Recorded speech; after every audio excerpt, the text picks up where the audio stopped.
acara sesi kedua yang akan disampaikan oleh pembicara Dr. Dede Setiapriagung. Kepada Dr. Dede, dipersilakan. Sebelumnya saya akan bacakan kurikulum vitae dari Dr. Dede Setiapriagung. Dr. Dede Setiapriagung, spesialis radiologi MHKes.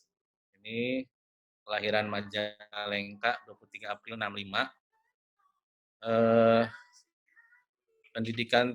Pendidikan dari FKUP Unpad angkatan 84, kemudian spesialis radiologi di Unpad dan magister hukum kesehatan. Sekarang bekerja menjadi sekretaris Yayasan Rumah Sakit Islam Jawa Barat dan spesialis radiologi di Rumah Sakit Al Islam Bandung serta kepala lab klinik radiologi Unisba. Riwayat pekerjaan, pernah bekerja di Pertamina, kemudian di Puskesmas Pandeglang, di Rumah Sakit Al Islam, dan sampai sekarang di Rumah Sakit Al Islam dan di Unisba. Itu mungkin riwayat kurikulum kita dari Dr. Dede Setiapriagung yang akan menyampaikan mengenai memahami pemeriksaan radiologis. Kepada Dr. Dede, dipersilahkan. Silakan Kang Dede. Assalamualaikum warahmatullahi wabarakatuh. Siang ini saya akan menyampaikan tentang upaya memahami pemeriksaan radiologi, terutama pada pasien dengan penyakit kronis atau di masyarakat sering kita sebut sebagai ronsen dada ya.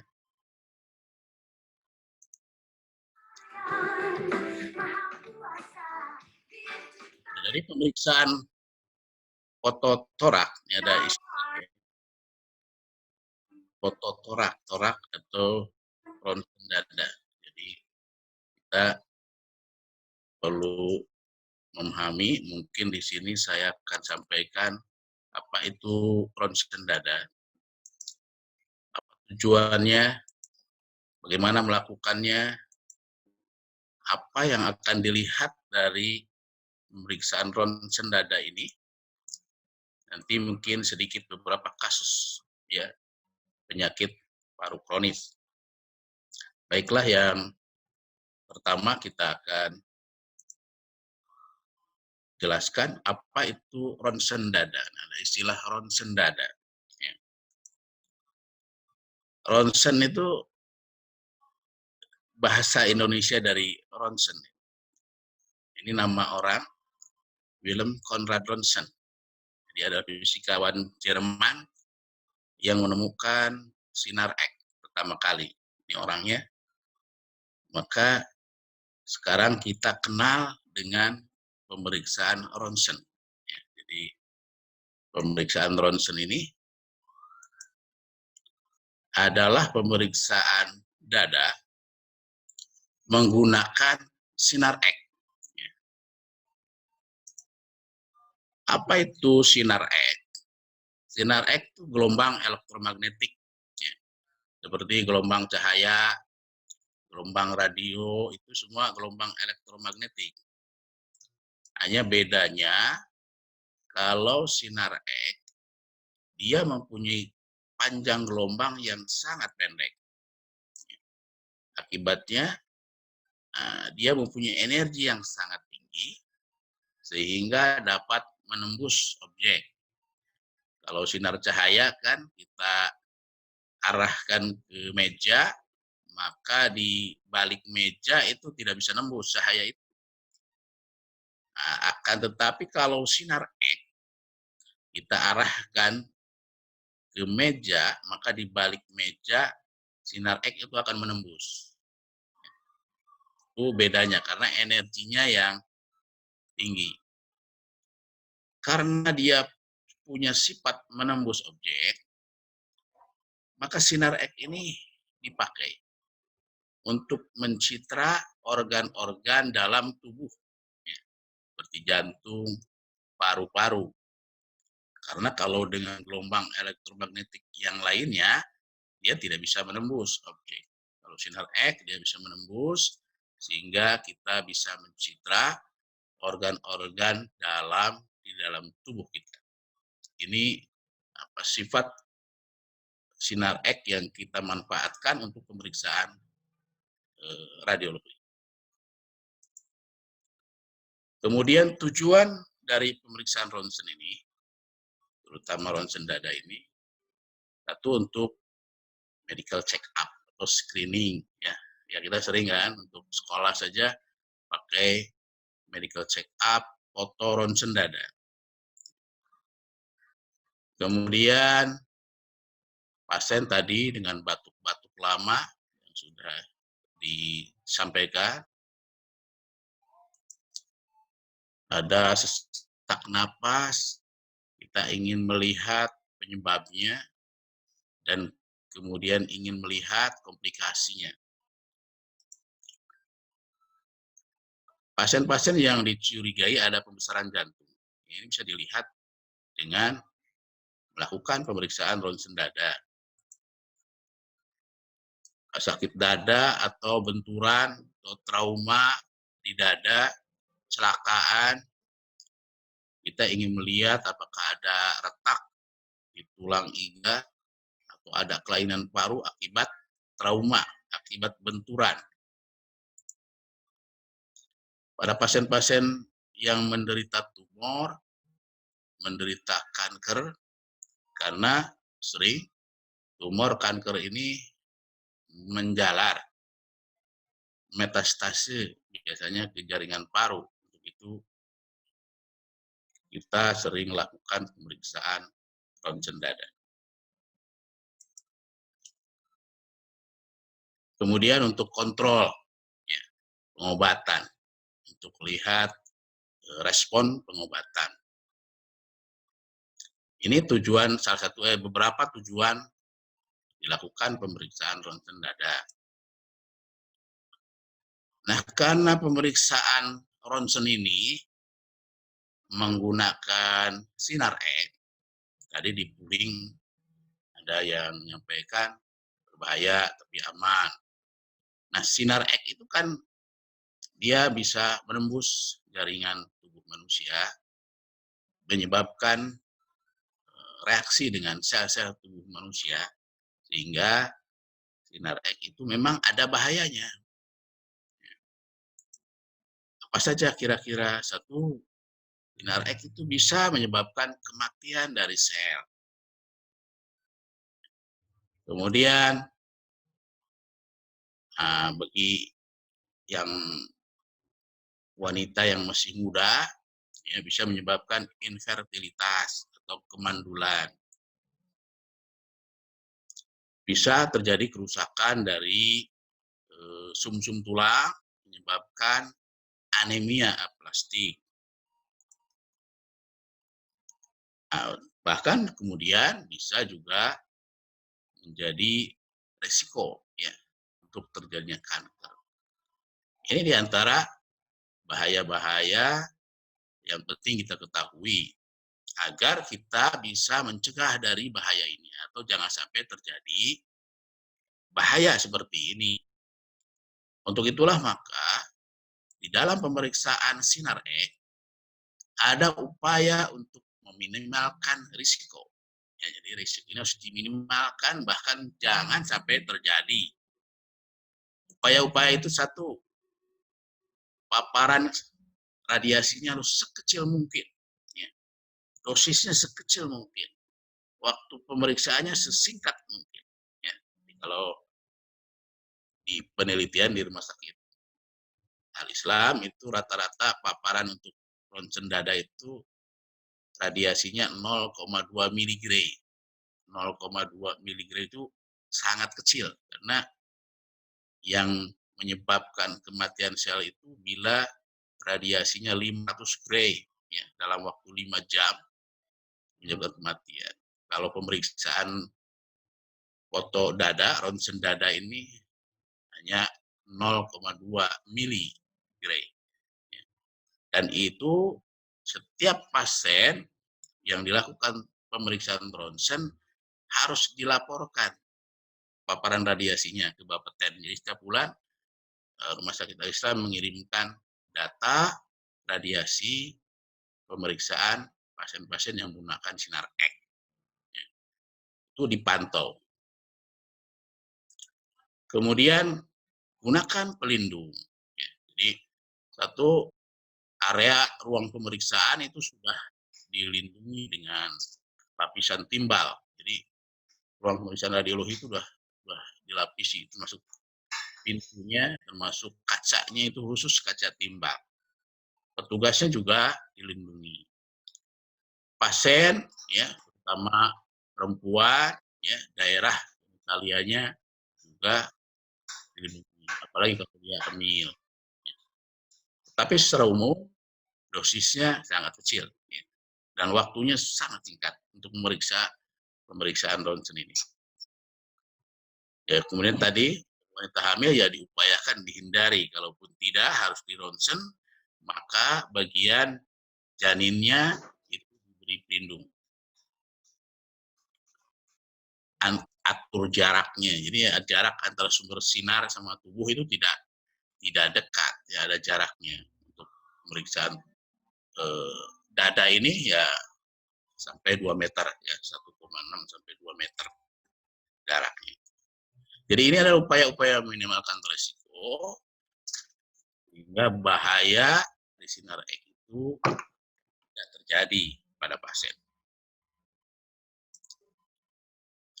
Nah, sekarang bagaimana melakukan ronsen dada? Ya, ini supaya dapat gambaran saja. Jadi nanti dokter itu akan meminta pemeriksaan, ada beberapa pemeriksaan standar. Ya. Satu namanya posisi PA. PA ini singkatan, postero anterior. Artinya, ini kalau di gambar ini pasiennya, dia menghadap ini imager, sekarang, atau kalau dulu film, ya, menghadap ke film, imager, kemudian ini sumber sinar X. Jadi sumber sinar X-nya dari belakang, ya diarahkan ke dada pasien. Ya, ini posisi PA. Ini posisi ideal pemeriksaan paru-paru. Ya. Kemudian akan didapatkan hasil seperti ini. Ya. Setiap pemeriksaan pasien ini nanti, kalau mungkin tadi ada 77% pernah di ronsen, nanti dia ada satu positioning. Nanti oleh petugas diposisikan posisi yang seharusnya, kemudian petugas akan memberikan instruksi untuk menarik napas agar paru-parunya berkembang, tarik napas begitu, ya, agar udara masuk, kemudian paru-parunya berkembang. Kemudian petugas akan memberi instruksi tahan napas, ya. Nah, ketika tahan napas maka dilakukanlah pemotretan, ya, expose, ya. Kemudian silakan napas kembali. Nah, ini tahan napas itu maksudnya supaya pasien tidak bergerak-gerak. Kalau napas bergerak-gerak, nanti gambarnya kabur, ya, blurring. Jadi harus tahan napas, kemudian lakukan pemotretan. Ini sebentar, ya, sebentar, hanya hitungan detik. Kemudian posisi kedua, kalau pasien tidak bisa berdiri, ya, pasien di bed pemeriksaan, maka kita bisa lakukan posisi AP. AP itu antero posterior. Jadi sinarnya dari depan, ya, mengarah ke posterior. Imagernya di belakang atau filmnya di belakang. Pasiennya posisi terlentang seperti ini. Jadi ini sumber sinar X-nya ini diarahkan ke dada. Ya, ini bagi pasien-pasien yang tidak bisa berdiri. Ya. Pasien ibu hamil juga, pada hamil tua tidak bisa dilakukan pemotretan karena terhalang kehamilan. Itu bisa dilakukan posisi AP. Nanti akan ada perbedaan gambaran radiologi pada posisi AP ini, jantung nanti akan terlihat lebih besar, ya, dibandingkan pada posisi PA. Ini yang harus dipahami nanti. Wah, ini jantung saya besar, ya. Ya, ini lihat dulu posisi pemeriksaannya. Berikutnya, kadang-kadang dengan posisi PA tidak bisa melihat daerah atas nih, daerah apek, karena terhalang oleh tulang klavikula. Makanya pada kasus-kasus TBC paru sering dideteksi apek, maka untuk membuka klavikula ini dilakukan pemeriksaan top lordotik. Top lordotik pasiennya 45 derajat begini, sinarnya di atas sedikit, ya, maka gambarnya akan memperlihatkan daerah apek akan terlihat. Kemudian posisi keempat yang sering diminta adalah pemeriksaan left lateral decubitus. Pasiennya miring, sinarnya ini dari pinggir ke sini. Ini sumber sinar X-nya dari pinggir. Kemudian filmnya, imagernya ada di belakang. Nah, ini pada kasus-kasus misalnya efusi pleura yang minimal atau cairan di dalam pleura yang minimal yang kadang-kadang pada posisi PA tidak terlihat, ya, atau juga ingin membuktikan bahwa ini cairan, ya, maka dilakukan pemeriksaan LLD ini. Nanti gambarannya akan seperti ini. Jadi nanti cairannya akan terlihat di bawah. Nah, ini pemeriksaan ronsen dada yang standar dilakukan. Ini untuk mengenalkan. Nah, selanjutnya kita sampai kepada dasar-dasar kelainan pada ronsen dada. Tadi sudah dijelaskan anatomi, tapi kira-kira saya ulang sedikit. Di sini kalau kita bernapas lewat hidung akan masuk ini ke trachea, ya, saluran napas. Saluran napas, kemudian saluran napas bercabang, yang kanan dan yang kiri, terus sampai ke ujung. Nah, kira-kira gambaran ujungnya seperti ini. Ujungnya disusun oleh rongga-rongga yang berisi udara, yang disebut alveolus. Alveolus ini tempat pertukaran udara dan oksigen. Yang oksigen dari udara, jadi kita menghirup udara mengandung oksigen, kemudian diserap ke dalam aliran darah, kapiler-kapiler yang mengelilingi alveolus. Kemudian darah kotor akan ditukar, kemudian oksigen akan masuk ke dalam darah, membawa darah yang lebih segar. Ya. Jadi ini proses pertukaran, ya, oksigen dan karbon dioksida terjadi di dalam alveolus ini. Ya, ini ada normal seperti ini. Jadi kalau struktur jaringan paru itu ya tersusun dari alveolus. Artinya ini rongga-rongga yang berisi udara. Rongga-rongga yang berisi udara. Ya. Kalau rongga berisi udara ini kita periksa, ini pemeriksaan CT scan, ya, akan terlihat dengan 3 dimensi ini, kita akan melihat gambaran itu. Ini gambaran jaringan paru-parunya, ini saluran pernapasannya, dan ini pada foto ronsen akan terlihat seperti ini. Jadi rongga-rongga yang berisi udara di dalam foto ronsen akan terlihat hitam, ya. Ini atau di dalam bahasa kedokteran ini lusen, ya, lusen itu hitam, ya. Artinya ini terkena sinar X. Jadi kalau jaringan yang terkena sinar X berwarna hitam, karena sinar X akan meneruskan rongga yang berisi udara, sehingga sinar X akan diterima oleh imager dan kemudian decoding menjadi warna hitam. Ya. Kemudian jantung, ini jantung di tengah, ia terdiri jaringan padat berisi darah, ya, sehingga ketika sinar X disinarkan ke jantung, maka jantung ini akan menyerap sinar X, memantulkan sinar X, sehingga sedikit yang diteruskan. Akibatnya kalau sedikit terkena sinar X, imager akan mengkoding warna putih. Jadi yang kurang terkena sinar X warna putih, yang banyak terkena sinar X warna hitam. Nah, untuk itu berdasarkan ini semua, kelainan pada jaringan paru itu berarti satu adalah proses konsolidasi. Jadi proses konsolidasi ini adalah setiap proses pengisian alveolus oleh cairan, baik oleh cairan radang maupun bukan radang, pokoknya setiap pengisian oleh cairan, di sini ini disebut proses konsolidasi. Ya. Kalau tadinya alveolus berisi udara, kemudian dirubah jadi berisi cairan, maka di dalam foto ronsen yang tadinya berwarna hitam karena berisi udara, kemudian berubah berisi cairan, maka otomatis di dalam foto ronsen berubah bukan lagi hitam, tapi berwarna putih. Karena cairan ini bersifat menyerap sinar X, memantulkan sinar X, sehingga sedikit sinar X yang diteruskan ke film. Akibatnya, imager memberi kode warna putih. Jadi yang harusnya warna hitam, warna putih, berarti itu ada kelainan. Salah satu adalah proses konsolidasi. Kelainan yang kedua adalah setiap, ini namanya proses atelektasis. Setiap proses pengeluaran udara dari alveolus. Kalau tadi, setiap proses pengisian alveolus oleh cairan, itu disebut sebagai konsolidasi.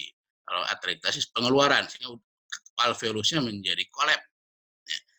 Sama saja gambaran radiologinya ketika alveolus kolap, maka yang tadinya warna hitam berubah menjadi warna putih, karena kolap padat. Hanya bedanya kalau kolap kempes gitu, terjadi pengurangan volume. Jadi ketika ada warna putih di jaringan paru yang harusnya hitam, kemudian diikuti oleh pengurangan volume, maka itu adalah proses atelektasis. Kelainan selanjutnya karena jaringan paru terdiri jaringan intersisial, jadi alveolus ini ada jaringan yang melingkupinya, pinggir-pinggirnya jaringan intersisial, ada vena, ada arteri, ini proses intersisial. Biasanya adalah corakan-corakan retikuler radiopak. Ya. Yang normal, corakan-corakan pada paru dibentuk oleh arteri pulmonalis. Tapi kalau ada corakan-corakan di luar arteri pulmonalis, berarti kemungkinan itu adalah proses intersisial. Kemudian yang ketiga, yang keempat tentunya adalah nodul, yaitu tumor. Proses tumor bisa di mana saja, bisa di dalam alveolus, bisa di dalam bronchus, atau di jaringan yang lainnya.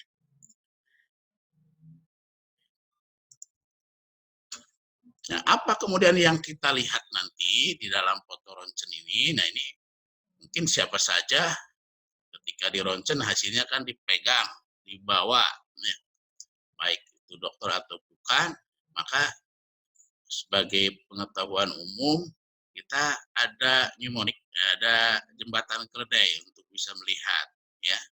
Satu, airway, jaringan napas, kita bisa mengidentifikasi melihat jalan napas, ya. Breathing, kita bisa melihat paru-paru, ya. Organ untuk pernapasan. Ketiga, C, circulating, bisa melihat jantung dan pembuluh darahnya, sirkulasi. Ya. Kemudian D, kita bisa melihat diafragma dan dinding paru-paru, ini dinding torak, dinding dada. Ya. Jadi airway itu ya ini kita bisa melihat ini airway warna hitam. Nah, kalau di CT scan ini kelihatan jelas warna hitam itu saluran napas, ya. Saluran napas warna hitam karena dia berisi udara. Udara itu mudah dilalui sinar X, sehingga sinar X banyak mengenai imager, sehingga decoding warna hitam. Ya, ini hitam, ini juga warna hitam. Ini saluran napas bisa dilihat terus sampai ke percabangan. Ya. Yang normal, ya ini tidak boleh ada sumbatan. Ya, normal bagus. Kemudian breathing, kita lihat jaringan paru. Jaringan paru itu yang normal. Ini ada warna yang hitam, kemudian tapi di tengahnya ada corakan-corakan gini putih, itu yang diakibatkan oleh pembuluh darah. Ini normal, pembuluh darah yaitu warna putih, jaringan paru. Nah, untuk itu di sini yang harus dilihat nanti 4 hal tadi, apakah ada proses konsolidasi, apakah ada proses atelektasis, apakah ada proses intersisial, apakah ada tumor, nodul. Nah, itu dilihat di sini. Kemudian circulating, ini adalah jantung. Kita lihat jantung ini seperti ini, yang dilihat adalah ukurannya, bentuknya, posisinya, karena jantung punya aksis ya, aksis jantung ini ke kiri rata-rata. Nah, dari ini gambarannya ini 2 dimensi di dalam foto ronsen. Tapi kalau di kepalanya radiolog ini jadi 3 dimensi, 4 dimensi. Jadi kalau kita gambarkan seperti ini ada aorta sini. Gambaran ini dibuat jadi 2 dimensi. Ya, gimana kita menilai jantung ini? Baru berikutnya diafragma kita nilai, ini diafragma, kemudian dan dinding dada, ini semua ada tulang-tulangnya, ada otot-ototnya, ya, semua bisa dinilai. Jadi ini kira-kira sepintas untuk melihat, bisa melihat siapa saja, ya ini kira-kira yang dilihat. Nanti ya tentunya ini pengalaman melihatnya, tapi kira-kira panduan umum seperti itu.